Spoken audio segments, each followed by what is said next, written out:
So Pinar Dinc, you are a lecturer at the Political Science Department and a researcher at the Center for Advanced Middle Eastern Studies at Lund University.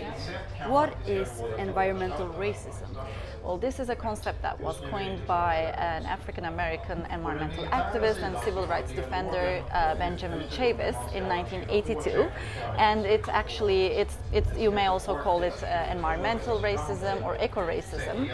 And it mainly depicts the ethnic, religious, and or racial factors that cause this disproportionate exposure of marginalized communities to environmental hazards and destruction in comparison to non-marginalized, therefore like dominant communities.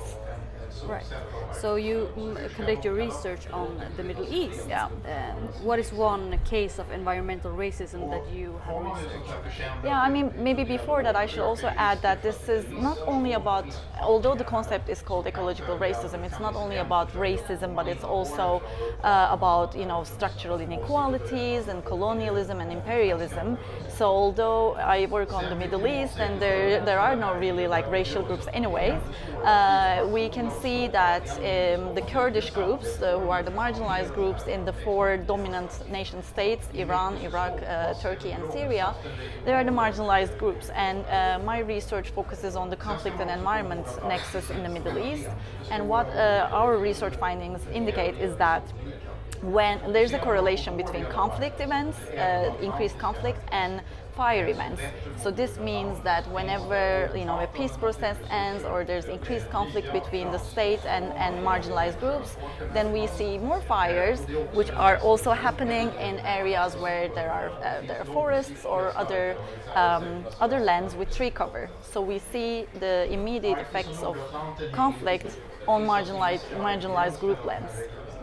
And maybe one more thing is that, the first thing is, of course, the states usually do not accept this, so it becomes very important to show this through research. And the other thing is that, unfortunately, this is not only a state thing, but also the dominant communities, my research showed, they don't really see this issue when it happens on marginalized group lands. They don't see it as a major issue. So there is not enough societal reaction to environmental destruction on marginalized group lands, which shows that this is a problem that we keep seeing in the area. So with the increase of discussions of climate change, would you say that these events, such as the fires, are more easily written off as climate change related issues? Yeah, in the cases that I can say, based on another research project that I have been doing, for instance, this was a main debate in Syria, right? That the increased level of drought and water scarcity led to conflict and protests in Syria, which wasn't the case. Our research shows, and other scholars have shown.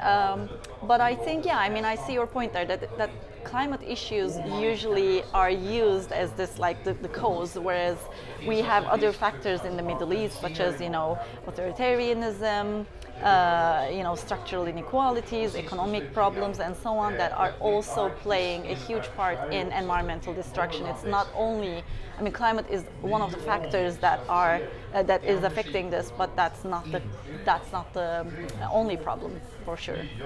Thank you. You're welcome.